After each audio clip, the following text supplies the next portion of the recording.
Hey there mga my loves, Gemini, thank you so much for always staying here with me in this channel, babe. So before we start your October 2024 reading, let me just greet everybody first. Hi and hello there everyone. By the way, my name is Yan. Welcome sa mga new subscribers at sa mga returning viewers. Thank you sa inyong walang sawang suporta. So yun nga mga babes, before we start din, you know the drill na wala naman tayo ditong gender. So babae, lalaki, LGBT, cross-watchers ng Gemini, of course, welcome din kayo. Pwede nyo i-flip yung roles if you want.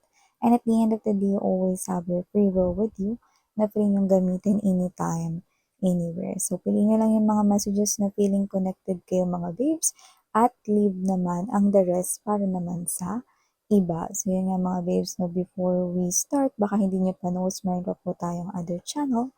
Link is down below sa ating description box. So, let's go ahead and check these messages right here for my Gemini people. Messages for Gemini, please. What this Gemini needs to know for the month of October 2024.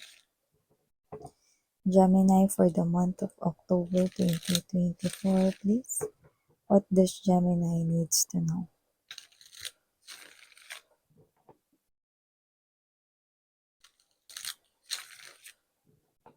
Gemini. What this Gemini needs to know.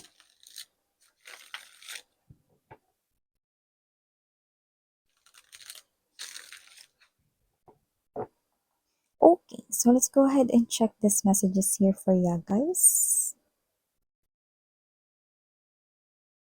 So we have here for you Ace of Swords energy. We also have here the Page of Coins, Emperor's energy. We also have here the Three of Swords, Ten of Swords, Six of Wands, Wheel of Fortune, Chariot, Seven of Coins energy, Magician, Nine of Swords, and the High Priestess energy. Okay. Someone here, pwedeng kayo to, pero pwede rin hindi because I'm strongly getting na hindi, no, ito kayo. Pero you know, you can flip roles if you want. Okay? Nakita ko dito na isang energy, lonely soul siya rito and looking for love. And I think this is someone here new. This is total brand new lover coming your way. This person here is actually taking care of himself or herself and alam niya na yung worth niya rito, no? At hindi rin siya exempted sa mga pinagdaanan niya sa life. So, maaaring siya ay na-broke na rin before, no? Na-broken hearted na rin before. But this person right here craves for love and talagang binild niya yung sarili niya, no? Para maging better version of himself or herself. At nakita ko rito that he or she is calling upon his or her true soulmate, and this person right here is 101% single. So whoever this new individual right here, this appears to be new love, looking for love, and this person here is someone na pinopoint or tinuturo sa iyong direction, especially if you are single. Yan, no, parang nakita rin ako dito ng energy na kung ikaw man ikakagaling lang recently sa isang breakup or ikaw ito ng desisyon ka ng putulin or makipag-break sa isang toxic relationship or with your toxic partner, then pwede rin po sa'yo ang mensaheng iyon, no? So you could probably meet that person here on the month of October, but it could happen, no? Third or fourth week of October, yan, no? To some of you. So, maliban dyan, no, nakikita ko rin dito mga babes, so, na meron ditong energy na posibleng meron kang matuklasan, madiscover at maaring maging emotional ka on the month of October right here. Kung ano man yung malalaman mo, no, parang alam mo na yun, pero parang masakit pala kapag andun ka na sa sitwasyon na yun mismo. Yan. Hindi ko lang naman nakukuha na tungkol yan sa love, no? Pero posible rin naman na tungkol yan sa ibang bagay. Baka tungkol yan sa pera, may ganun din tayo nakuha. Or friendship.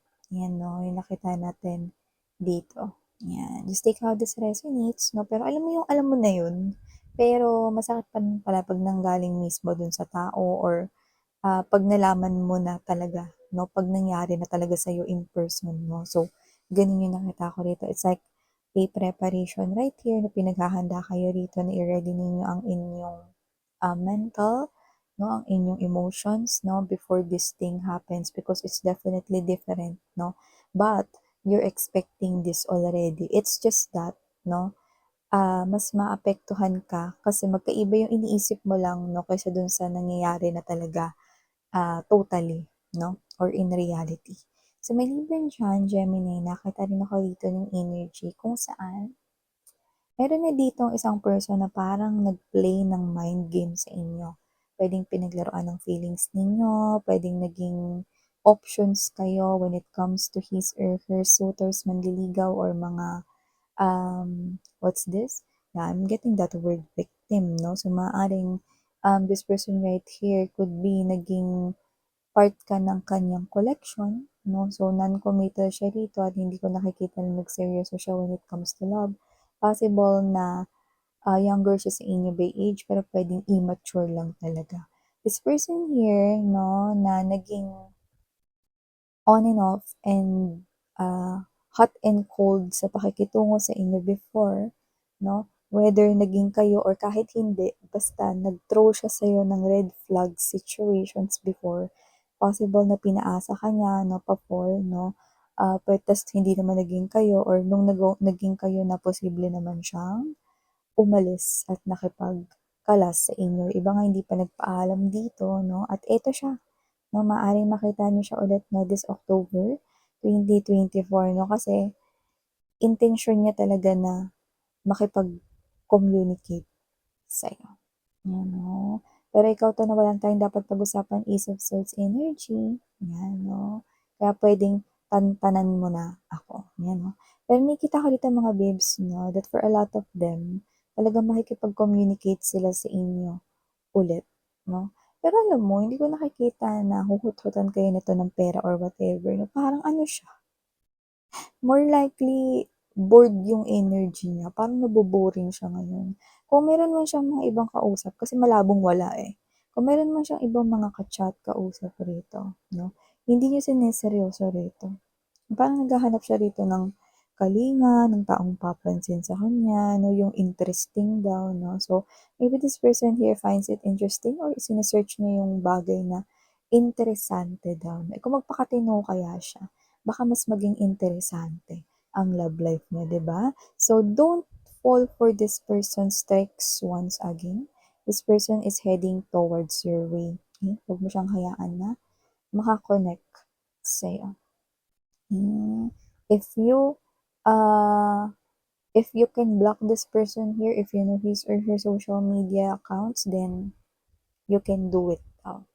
So, maliban diyan 'no, Gemini, nakita rin ako rito ng energy, meron dito na possible na may makuha ka ritong success sa trabaho mo, lalo kung yung working ka with other people 'no, with bosses or baka sekretary ka ta's may boss ka 'no, or baka ikaw 'to na na meron kang higher na parang superior or manager 'no. Nakikita ko rito na wala namang namamagitan sa inyo pero maaaring may tsismis na, ah, what's this, umusbong or kumalat dito. Lalo na nakakita rin ako rito ng success sa kaperahan mo, 'yan. Alam mo naman uso dito yung sip-sip kasi yan kay boss, eh, 'yan 'no, or masyado kasi yang bida-bida, eh, nagmamagaling masyado, 'yan. So, whatever the case may be, maraming masasabi rito yung mga inggitero at inggiterang mga katrabaho or mga competitors mo rito kung ikaw naman ay entrepreneur or businessman or business owner, okay? Regardless kung ano man yung work mo, basta meron ka ritong magiging partner diyan, business partner or meron ka ritong parang superior, parang kaya mo nakuha yung posisyon na yun, kung promotion yan or kaya mo nakuha yung incentives na yan or increase ng sahod or income mo, it is because, gumalaw ka ng parang, ano mo yung galawang ahas, yan, 'no? Gumalaw ka ng parang may pagka-illegal or parang gumalaw ka ng parang hindi naaangkop daw, 'no? Ano 'to? Surveillance din. So, may gano'n silang iniisip dito pero nakita ko na yung tagumpay na matatanggap mo ay tagumpay na pinaghirapan mo long, long time ago. Pinag-effortan mo lalo kung matagal ka na diyan sa trabaho na 'yan. At yung iba naman puwedeng yung skills mo yung ginamit mo diyan na matagal mo na talaga na meron kang ganyang skills sa sarili mo. In-improve mo at in-enhance at nakita ko rito na 'yan ay pinaghirapan mo hindi dahil sumipsip ka o hindi dahil gumalaw ka bilang isang ahas. Paano yun miss yan? Shh, gano'n. Gano'n 'no, lumilingkis daw, 'yan, ganyan yung energy, 'yan. In short, sip-sip daw kayo, mga gano'n. So, wag niyo na lamang silang pansinin mga babes dahil sila yung mga walang magawa lalo na kapag malapit ng mag-uwian. So, yan mga babes, maliban diyan 'no, sa buwan ng Oktubre para sa inyo, okay, 2024, iwas-iwas lang dahil nakikita ko rito mga babes 'no, kahit wala pa yung 10.10 sale or yung 11.11 sale na nakikita ko ritong mapapabili ka online at posibleng ang gamitin mo ay walang iba kundi ang parang ano yung ano, parang pay now buy now ta's pay later. Kunwari example, hindi po ko endorser na kahit na anong online shop, pero posibleng gamitin mo yung kunwari, Laz Pay Later or Shopee Pay Later, mga ganyan 'no. So, nakikita ko dito mga babes 'no, na sa ngayon hindi mo nakikita yung parang ano niyan, what's this, yung magiging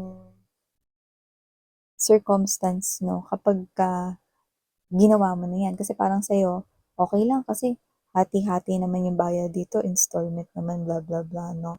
Pero mararamdaman mo 'yan kapagka malapit na yung Kapaskuhan or yung, November or December. Nakikita ko rito mata-tight at nakikita ko rito magiging sagabal yang bayarin na 'yan. Siguro maaaring mapaparami yung bili mo or may bibilhin kang dalawa or isa lang pero mahal 'yun.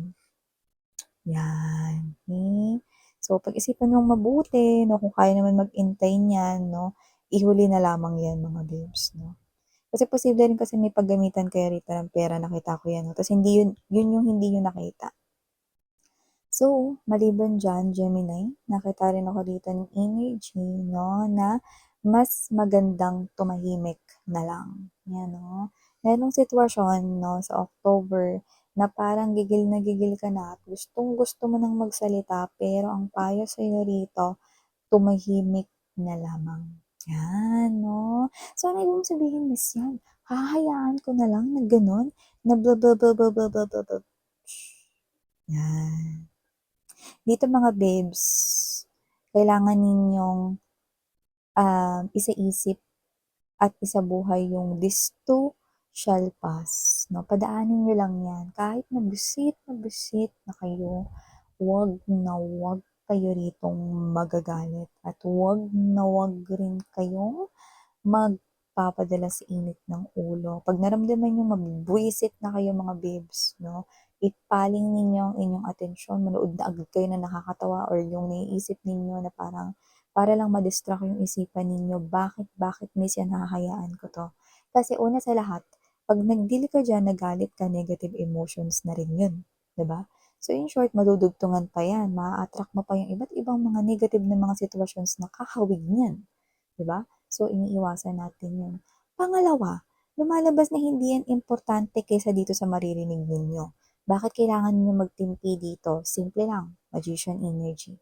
Meron kayong wish na hinuhulma na ngayon para ma-receive ninyo. At itong wish na 'to ay napakatagal mo ng wish. Pero ngayon makukuha mo na siya, okey? So, ano ba mas importante, ang magalit ka, padaanin na lang 'yan na na problema na 'yan o itong wish na ito? Siyempre dito tayo, okey?